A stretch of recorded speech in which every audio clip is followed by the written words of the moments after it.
हमारे channel deci flavours की कहानी में आपको खाद्य से भरपूर अनूठा सफ़र मिलेगा। हमारे साथ जुड़कर आप एक नए स्वाद के सफ़र में खो जाएंगे। सब्सक्राइब करें और साथ में चलिए, क्योंकि खाना एक कहानी बनाता है। रसगुल्ला एक लोकप्रिय भारतीय मिठाई है जिसे मुख्य रूप से छेना, पनीर और चीनी की चाशनी से बनाया जाता है। यह मिठाई विशेष रूप से भारत के बंगाल और ओडिशा राज्यों में बहुत प्रसिद्ध है। रसगुल्ला भारतीय मिठाइयों में एक प्रमुख स्थान रखता है। इसे त्योहारों, खास अवसरों और रोजमर्रा के जीवन में बहुत पसंद किया जाता है। रसगुल्ला का सफेद और स्पंजी रूप, उसकी मिठास और ठंडी चाशनी इसे अद्वितीय बनाती है। जानकारों का कहना है कि रसगुल्ले का सबसे पहला प्रमाण महाकाव्य दांडी रामायण में है।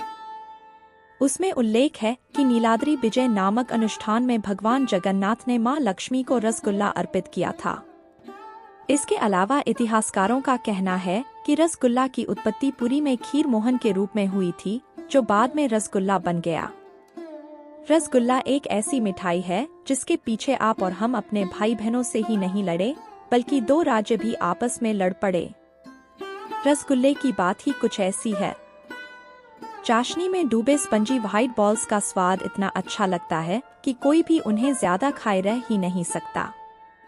वैसे तो रसगुल्ले आपको सभी जगह मिलेंगे, लेकिन वो बड़े बड़े स्पंजी रसगुल्लों का मजा ही अलग है। कोलकाता और ओडिशा दोनों इस बात पर काफी सालों से लड़ते आए हैं कि रसगुल्ला कहाँ का है। यह लड़ाई इतनी लंबी चली कि कोर्ट तक जा पहुंची और फिर कोर्ट ने जियोग्राफिक इंडिकेशन के जरिए इसे सुलझाने का काम किया। यह कैसे बना और कैसे अस्तित्व में आया, इसके पीछे की बड़ी दिलचस्प कहानी है। ओडिशा के लोग दावा करते हैं कि रसगुल्ले का इतिहास पुरी से है, जहां 700 साल पुरानी यह मिठाई एक रस्म का महत्वपूर्ण हिस्सा थी। ऐसा माना जाता है कि भगवान जगन्नाथ ने रथ यात्रा के दौरान यह मिठाई माता लक्ष्मी को देकर मनाया था, जब वह उनसे रूठ गई थी। 11वीं सदी में इसे खीरा मोहन नाम दिया गया, क्योंकि यह एकदम सफेद हुआ करता था। खीरा मोहन का वेरिएशन ज्यादा बड़ा, स्पंजी और क्रीमी था, जिसे बनाने का क्रेडिट ओडिशा के लोकल कन्फेक्शनर बिकलानंद कार को मिला।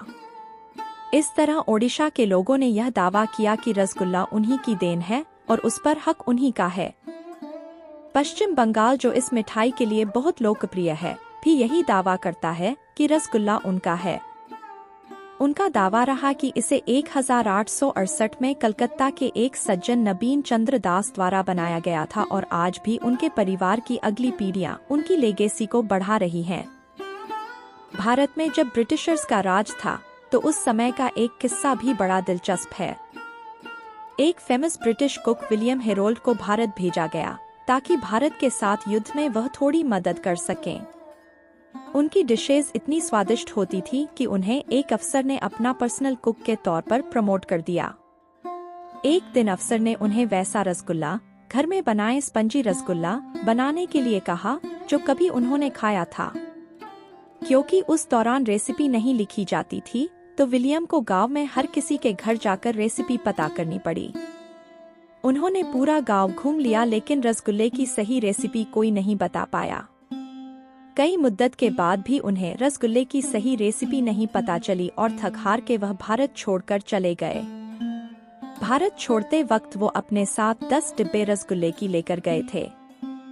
बंगाल और ओडिशा के बीच कानूनी लड़ाई आखिरकार साल 2017 में समाप्त हो गई थी, जब 14 नवंबर को पश्चिम बंगाल को रसगुल्ला पर जीआई टैग प्रदान किया गया। 2017 में बंगाल और ओडिशा दोनों ने अपने अपने रसगुल्ला के लिए भौगोलिक संकेतक जीआई टैग प्राप्त किया। बंगाल का रसगुल्ला बांग्ला रसगुल्ला और ओडिशा का ओडिशा रसगोला के नाम से पंजीकृत हुआ। फैसला भले ही किसी पक्ष का आया हो, लेकिन रसगुल्ले से प्यार तो हर राज्य के लोगों को होगा। हमें उम्मीद है यह दिलचस्प कहानी आपको भी पसंद आई होगी। मैं आशा करती हूँ कि आपको ये जानकारी पसंद आई होगी। तो ऐसे ही महत्वपूर्ण जानकारी के लिए मेरे चैनल को ज़रूर सब्सक्राइब और लाइक शेयर करिए।